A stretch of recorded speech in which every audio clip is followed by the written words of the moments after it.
Okay, let's get started.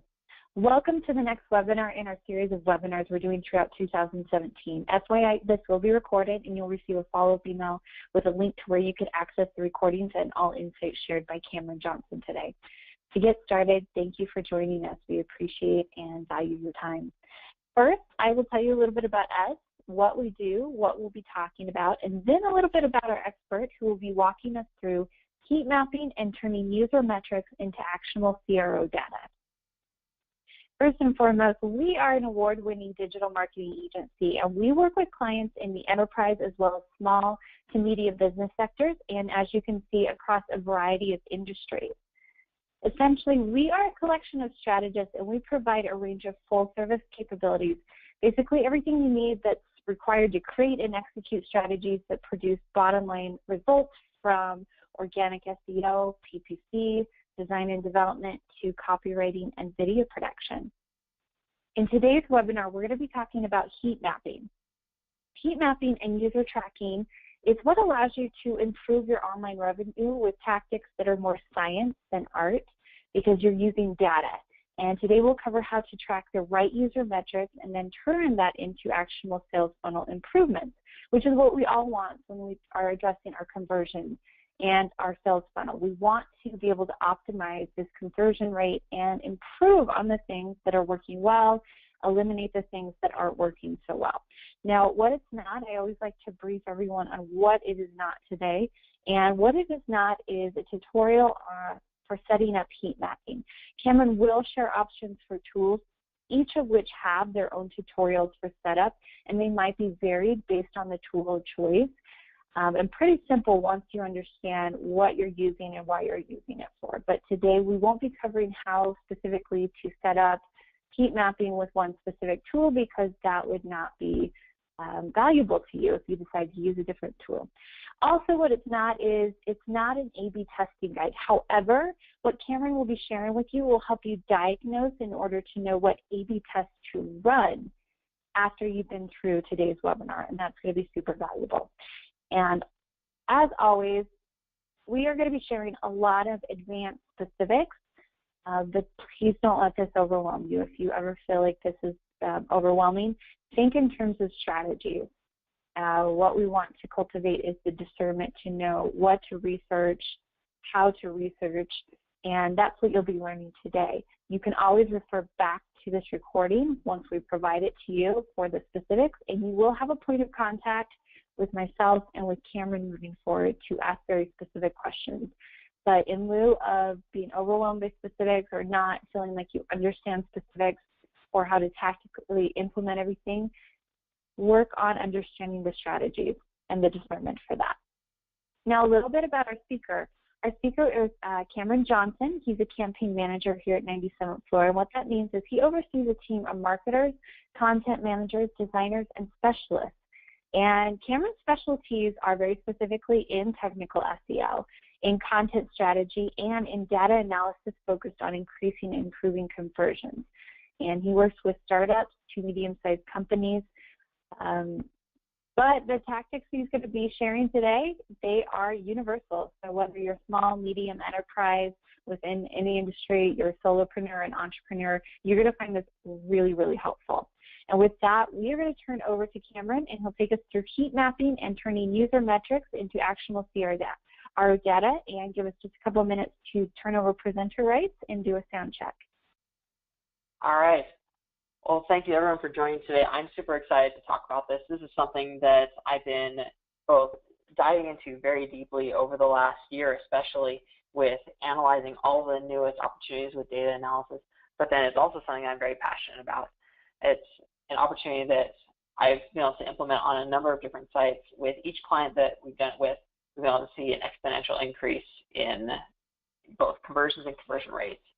On average, when I've used these tactics, we've seen an increase of about 175% in conversions in the first 6 months. So it's been a really great opportunity. I'm excited to share all this with you today. Like Chante said, I'm going to go through a lot of things that set you up for the A/B testing and how to improve those conversions.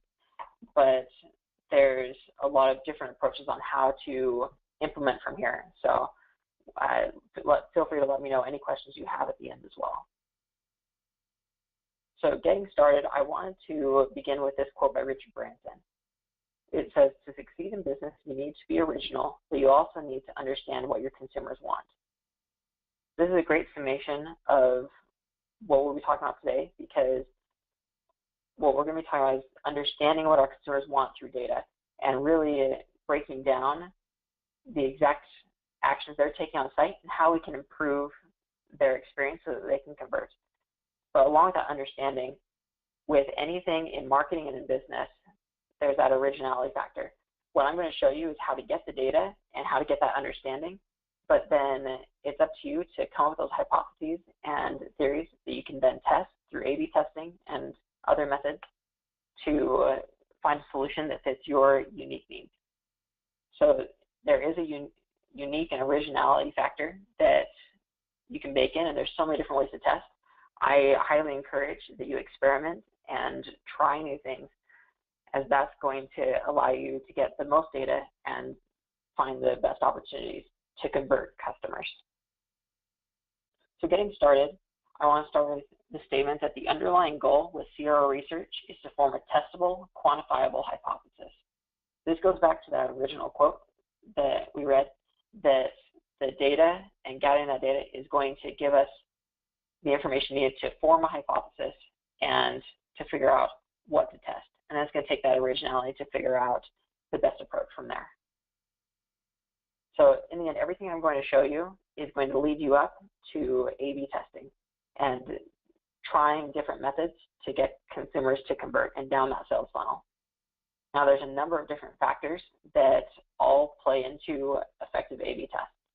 Heat maps, recordings, buyer personas, polls and surveys, analytics, conversion funnels, form tracking. These are some of the most common elements that should all be included when putting together data for A/B tests. What I'm going to be focusing on today are these three: form tracking, heat maps, and recordings. The other ones, buyer personas, that's something that you should put together if you haven't already for your company. And then analytics, something you should already have in place. So the first phase, and we set this up in a three-phase process for improving your conversion rates. The first phase is compiling user metrics. Now, there's a few tools that I highly recommend you having from the start. First, of course, is going to be analytics. The most common ones are going to be Google Analytics or Adobe Omniture. And I would highly recommend getting that set up, along with, of course, if you're using Google Analytics, using Search Console as well. Next, heat mapping software, and we'll discuss a few different options there in just a minute. Next, visitor recording software, which we'll also discuss. And then lastly, buyer personas. You should have that put together for understanding your target audience and getting a better feel for how they interact and what they like to engage with. So first, let's talk about heat mapping software. There's a number of different tools out there that you can choose from. This is just a small sample of the list out there. Some of the most common ones are Crazy Egg, Hotjar, and Clicktail. Now today, what I'm going to be using as my example is going to be Hotjar. This isn't to say that that's the top choice and the only one that you should go with. There are plenty of good ones out there, but for me, this is my personal choice of what I prefer to work with. So jumping into there, heat maps, you should know, identify problems, not solutions. That's what A/B testing is going to do, is find the solution that's best. Heat mapping is simply going to tell you where are there errors on your pages, or where are there places where your consumers may be falling off or not interested in your content. And then from there, that's when you hypothesize and test the solution that's going to be best. So there are three essential elements in heat mapping that when you're selecting a heat mapping tool, I would highly recommend you look for these. First is clicks, second is scrolls, and third is movement. And we'll talk about each of those today and how they are impactful in your overall data analysis. First, let's talk about clicks. With click data, you can see here's a screenshot of a page that I've heat mapped, and we've got click information here. You can see how it's color-coded, that the red colors, the darker it gets, that's the more clicks that we have in a single area. And then it goes all the way down to the cooler colors, the greens and the blues, and that means hardly any clicks. So for example, in this case, this blue right here would mean there's likely only one click to happen here, this could be as much as 50 clicks that we saw. So getting into click data, there are a few questions you should ask yourself. The first question is, what links get the most attention? When you're looking at the heat map, you want to see which links people are gravitating to, and then make note of if that is leading them down the sales funnel or if that's taking them down a different path that in the end is going to not convert. Next, where do users gravitate to in my top or bottom navigation? Just like with links in the body content, you want to look at your top and bottom navigation, as those, especially the top navigation, will get a good amount of attention on those sites. Third, are users clicking on things that aren't actually links? This is a very common thing that you will see, just like with the single click that I pointed out just a minute ago, that people will click random places. For the most part, that is okay, as that's a very common thing. What you want to look for is outliers when you see a number of people clicking on the same thing. For example, a number of people clicking on a phrase in a paragraph, thinking that that might be a link to somewhere else or a piece of underlined text. Just pay attention to those anomalies. Next, how many clicks do my sidebars get? Oftentimes, sites will have either ads on the side or additional information on the side, and in some cases, they will even have calls to action on the side. You want to pay attention to that to see, are call to actions or anything on the side getting any attention, or are people just focusing on the body content? It's very common that people will just focus on the main content, thinking that the side information is ads or irrelevant information. That's what we're typically programmed to think. So the next one, are there elements around or before my call to action that users click on instead? One of the most common problems that you'll see are when you have other options and information around your call to action that distract. So for example, if you have other links around your call to action where people can click and go elsewhere, or if you have multiple calls to action, those should be simplified and minimized as much as possible to where you should have a single focus. You should lead people down to a single call to action. And then next, what types of links do users most often click on? Images, buttons, text. There's a number of different options here. But this will give you an idea as to what types of buttons or links users are most likely to engage with, so that when you start testing, you can start testing the right call to action, both from a verb standpoint, but then in this case, from a style perspective. So let's talk about an example here. Let's go back to that same heat map that we were looking at just a second ago. Here I have the live heat map with all the data. So you can see here as I scroll through, we've got at Orlando, 35 people clicked there. And then we have on the sidebars, 26 clicks, 27 clicks. So let's run through our questions real quick. First, what links get the most attention? Clearly we can see that Orlando, there's a lot of attention there. A lot more than California right here. If we look down here at the text, we can also see Disneyland and Walt Disney World getting the most attention. Orlando Studios and SeaWorld, not so much. The sidebars also are getting a lot of attention there too. Next question, where do users gravitate to in my top and bottom navigation? So as we pointed out, Orlando is much more popular. Now that we see this, we can look at the sidebar and we see the main ads that they're pushing is buy for Disneyland Resort Park Hopper ticket.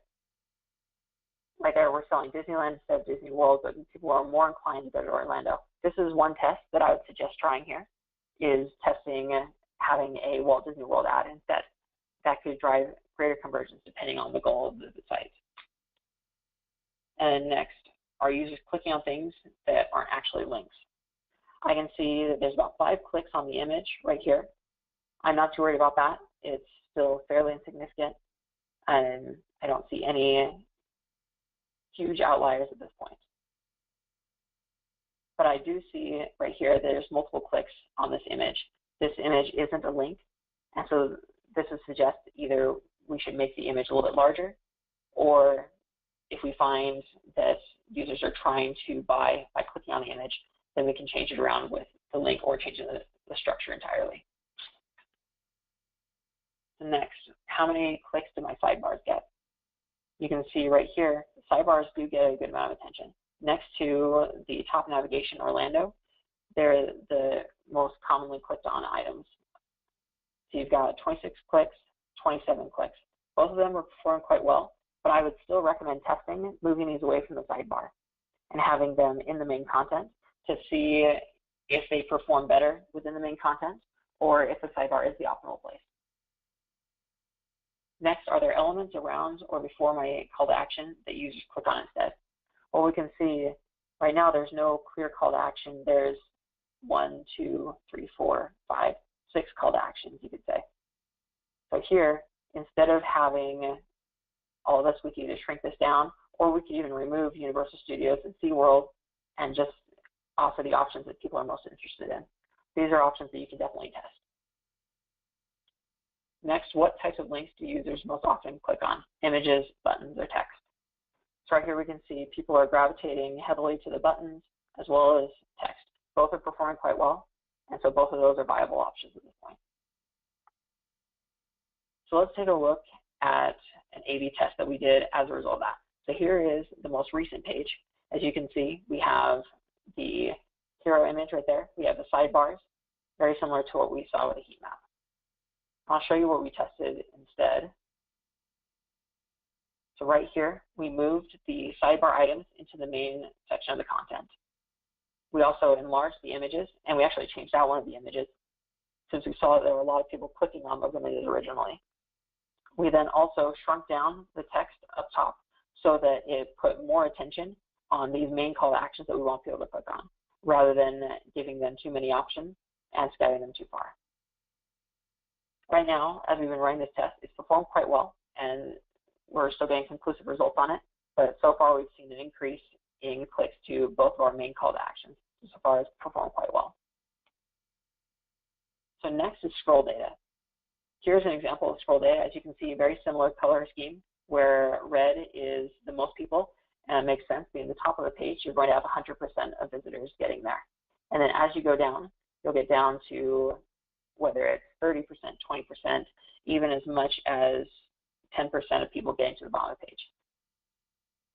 So there's a few questions you want to ask here. First, what percent of users are going to reach my call to action? If people aren't getting to your call to action, then your call to action, no matter how effective it is textually, it's not going to be effective in that people aren't going to click on it if they're not seeing it. What I recommend is having the call to action, or at least a soft call to action, above the 50% mark, where at least half of the visitors on the page are seeing your call to action. The more, the better, and of course, the more engagement you can have on that above the fold is even better too. That leads to the next question: are users making it beyond the fold? If you find that people aren't making it beyond the fold, then that indicates that you have people bouncing off the page, and it also shows that you need to improve the flow of the content as a whole. Next, are there any places where drop-offs significantly increase or decrease? As you look at that, you can see that you may have 90% of people all the way up to the third paragraph, and all of a sudden it drops down to 70%. At that point, you realize that that next section is likely not what the consumers are looking for. We want to provide the best user experience possible and provide the best information that users are looking for at that point. Next question: are the majority of users seeing my call to action? So this leads back to the first question we had. You want to see, are 50% or more seeing that? So there are 4 reasons that a user will leave a page. The good reasons are that either they found what they're looking for, in which case you ideally did your job and hopefully they converted, or they clicked on a link and hopefully that link was your CTA. The bad reasons that they could leave would be that they either didn't find what they were looking for or they had a poor user experience. And this could tie back to site speed or navigation issues or a number of different factors. If you find that people are leaving a page at certain points, you want to figure out whether it's a good reason or a bad reason, and then depending on the situation, then that gives you a good opportunity to A/B test and hypothesize. So let's look at an example for this one. So we'll look at this exact same one that we were looking at previously. Right here, this is a negotiation training page. What we have here, we have 100% of people at the top. Above the fold, we have 88% of people making it to the average fold line. Down below, you can see it's fairly steady. It's not uncommon in some industries to see this drop off a lot more dramatically. But here we see people are engaging quite well. There's hardly any drop off when we talk about the negotiation training approach this company follows. As we go through the modules, still very strong here. What we do notice, though, as we get down to the bottom, is the contact form for people to convert. We get just above a 38% of people that are even reaching the form. So what we did to combat that is we added a button right here. You can see that faintly. It says request information. It's above the fold, so we're going to get the most attention on it. And people can click, and it anchors down to that form where it takes them straight there, but it doesn't take them off the page. As soon as we added this, we saw conversions increase by approximately 125%, a significant increase for a more niche industry such as this one. So it was a great increase, and we've actually had this running for the last 3 months, and those numbers have continued to rise since that initial boost. It's been a great increase that we've seen overall. So scrolling data and heat maps are going to tell you the what and not the why. And what I mean by that is it's going to tell you what people are doing on the page and what they are getting to, but it's not going to tell you necessarily why they're leaving. At that point, that's when you need to hypothesize and test. And that's also where movement data is going to help you significantly. So let's talk about movement data for a second. This is an example of movement data. You can see it looks very similar to the click data, but there's a lot more information on the page. What this is, and this is specifically for desktop users, is this is where the mouse is moving. You'll find that oftentimes people will, as they're reading, they'll follow along with their mouse, or they'll have their mouse around where they're spending the most time. And that makes sense with the top navigation, with the sidebar, and even with this call to action here, we see a lot of engagement over here. So a few questions you should ask when you're looking at your movement data. First, what sections get the most or least engagement? Similar to watching the scroll data and seeing when there's a drop-off, this is going to tell you if people are even interested in that part of the content, or if they are glossing over it and moving on to the next section, or leaving entirely.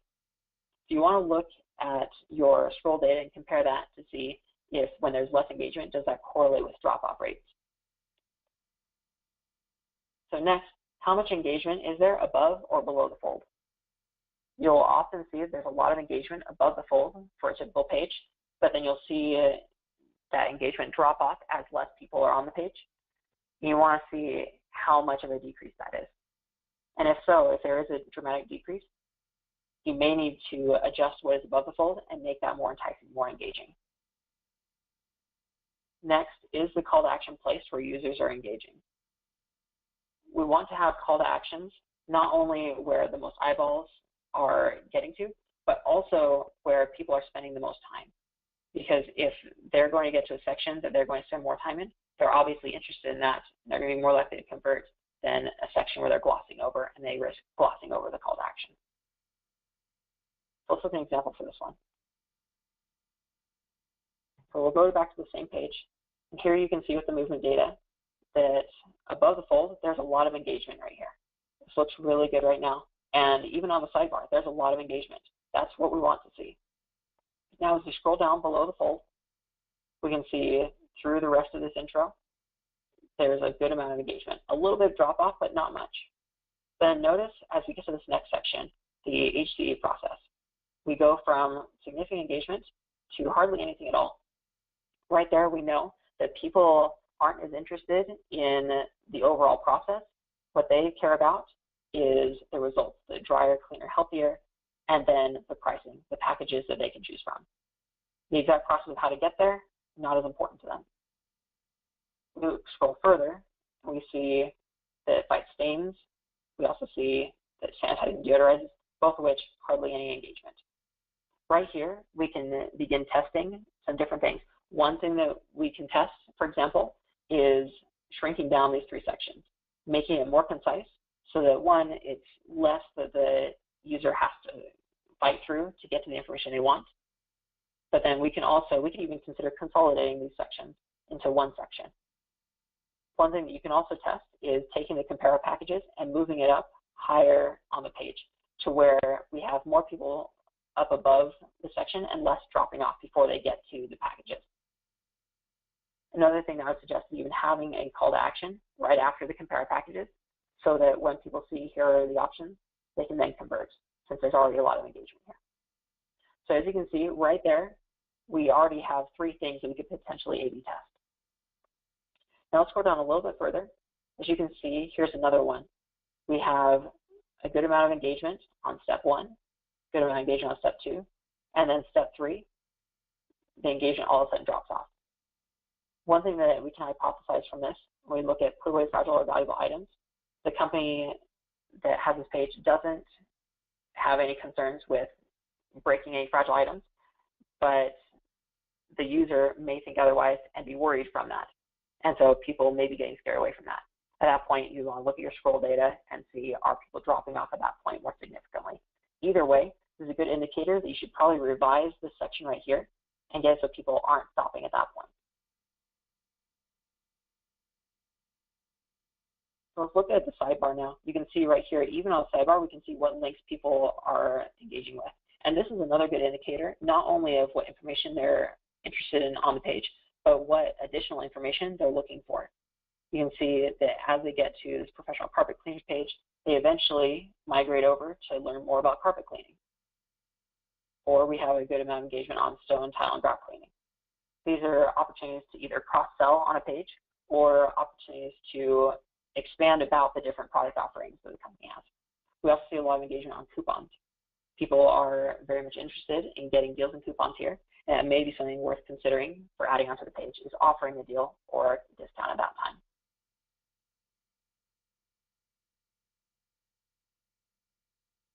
So a couple tips with movement data.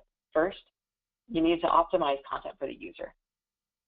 In SEO, there's often the stigma that you need to optimize for bots and add as much information and content as possible. In the end, the user needs to come first. The next tip is to add call to actions in high engagement areas. As we talked about previously, you want to get the most attention to your call to action, and you don't want people glossing over them. So if you did these steps right, then you should leave with more questions than hypotheses. You should be able to take the data from the movement, click, and scroll information and be able to start theorizing where you can improve conversions and where you can improve engagement on the site. Now, the data that we've gone through so far only analyzes it on a page level. What I'm going to talk about next is user recordings, which is the hidden gem in the CRO data analysis sector. You want to use this data to understand not only what people are doing on a page, but also see what they're doing beyond the page and as they navigate throughout the rest of the site. What user recordings are, it's where you can actually digitally record users and watch their every movement from the time they enter the site to the time they leave. You can see every page, every click, and watch everything in between. So user recordings are great for 3 reasons. One, they bridge the gaps in your data, where heat mapping will tell you what's happening on a page level. User recordings will tell you what's happening across multiple pages and between pages. The next thing is that user recordings determine user engagement across multiple pages, as I just mentioned. And then third, see what users do when they don't convert. So we can watch and see if someone didn't convert, what did they do instead?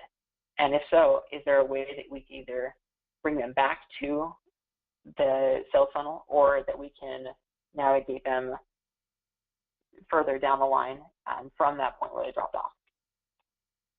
So let's look at an example of this one. So right here, this is a site that does enterprise imaging and radiology equipment. So let's see, this person, they started on the homepage, and as they navigated through, they went through the initial information, they got pretty far on the page, which is all great, and then they clicked on Request a Demo from a section that had a little more engagement. Next, they get to the Request a Demo form, they skip over it and click Request a Demo down at the bottom of the page. Now right there, we can see that's a problem because they got to where they could convert, and instead they didn't feel like they got what they were asking for, so they went and clicked again to request a demo down at the bottom. So a couple things here. First, we need to either revise the demo page or revise the call to action that they clicked on initially. We can hypothesize from here that the user assumed that they would be either getting a demo video or a quick demo run-through of the entire software, rather than having to contact the sales rep and then having the sales rep give them the demo. So let's continue and see what they do next.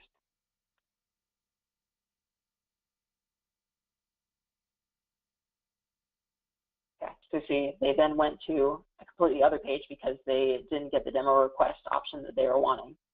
And then they ended up exiting soon after that. So in the end, this is a lost sales opportunity. This is one that if we implement the right strategies to provide a better understanding of what they'll get from a demo request, then we could have potentially landed that sale in the end.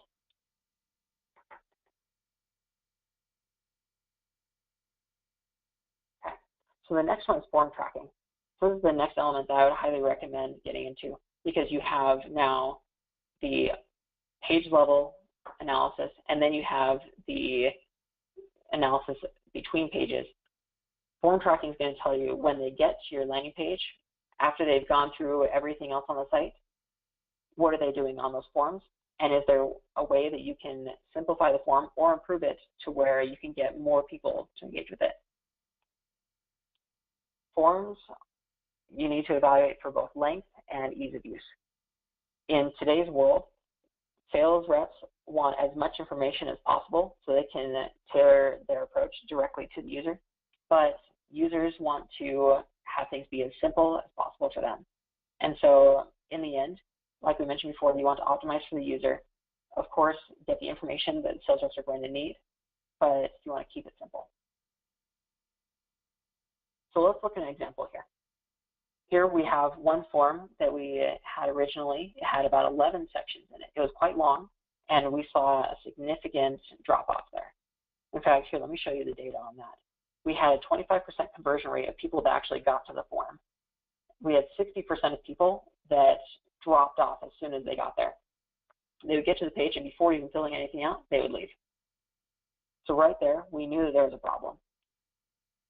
But what we needed to do was analyze each section of the form. And so you can see here that the first name section, it performed fairly well, not too much confusion. Last name was fine. Company title, you see this red, that indicates that there was confusion there. People were either going in there and taking more time thinking about what answer to put as their official title, or they were going and even changing their answer. So they would say they're a director of marketing, then they would change it to marketing director or VP. They would play around with it a little bit more than what we wanted, and they would end up having to think more than was needed. So we start to see a drop-off soon after this. As you can see, get to email, people were less inclined to put in their email, and they would spend typically more time trying to decide what email they wanted to put in. Project duration, you can see that here we've got multiple red flags that are scaring people away. So jump back to here. What we did was we took the first name and last name and we combined them. So we made it a little shorter that way, just name. Because when the sales rep was going to reach out to them, their sales rep was going to call them anyway. They didn't need to have both pieces of information. Next, we had company. We removed the title section entirely. And then we still kept phone and email, as those are still important elements that the sales rep will need.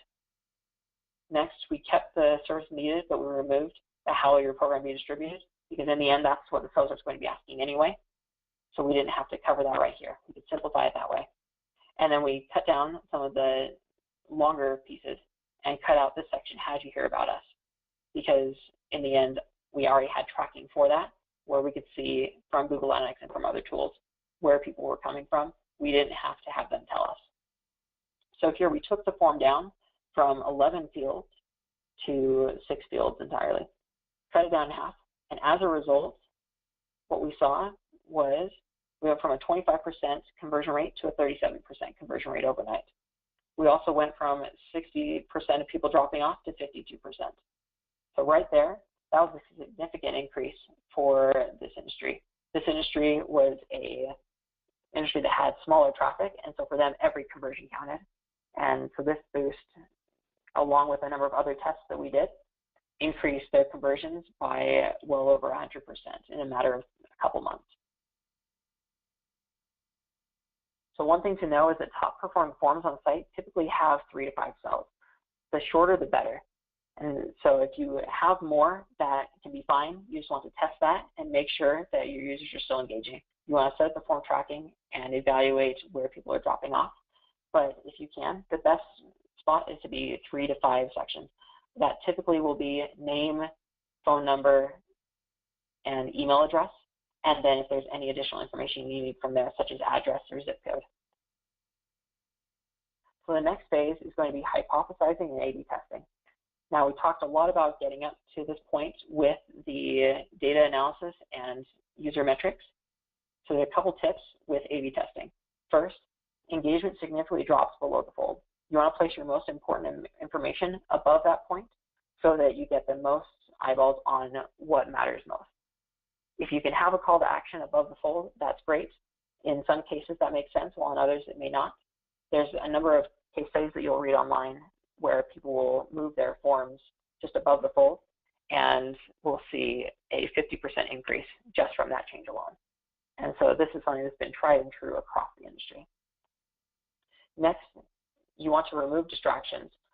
You want to make sure that you don't have your call to actions competing with other elements on the page. Third, you want to make information scannable and easy to understand, especially in sections that people aren't spending as much time through the movement data. You want to simplify that or even remove it entirely. But use bullet point, shorter sentences, bolded text so they have IREST, subheadings. There's a number of different elements that you can use to simplify that and make it easier for the user. Next, phase 3 is going to be rinse and repeat. When it comes to A/B testing and CRO, you're never done. You should always be testing and trying something new. You need to always be thinking what is going to be best for the consumer and trying to come up with original tests that are going to give them the best experience possible. In the end, the better experience they have is going to mean better revenue for you and better overall metrics for the site. So over the last few minutes, we've talked about form tracking, heat maps, and recordings. And these are the areas that are going to fuel your A/B tests most significantly. These other elements with buyer personas, polls, surveys, analytics, conversion funnels should also be used in compiling the data and making hypotheses for A/B tests. I recommend implementing all of those. But as you do that, I would lean significantly on this data, as it's going to tell you not only the general information about your consumers, but more specifically, what are they doing on your page and what are they not engaging with. In the end, this is going to give you the right information to conduct the best A/B test possible. So in summation, you want to stop wasting time trying to guess what the problem is with your conversion. In the end, you want to let your users show you. And that's what those 3 elements we talked about today will do. They're going to let your users tell you exactly what the problem is and why they aren't interested in purchasing from you. So with that, that's everything that I had to go over with us today. A lot of information initially, but I will turn it over to Shantae now. Awesome. Thank you, Cameron. Stay on the line. Let's answer a couple questions. First question being, can you recommend a free tool to start with, a free heat mapping tool? You know, there's obviously a learning curve to heat mapping, so getting familiar with something maybe in a free environment. Most definitely. Yeah, for heat mapping, I would recommend Hotjar once again, because it does have a free feature. That feature has limitations, of course, on how many recordings you can do and how many pages you can heat map. But for getting started, at least with your most important pages, it's going to give you the data you need to get everything initiated there. As far as A/B testing, if you want to go as far as that, there aren't as many free A/B testing tools. there are plenty of ones that have a lower price point that you could also look at there. Okay.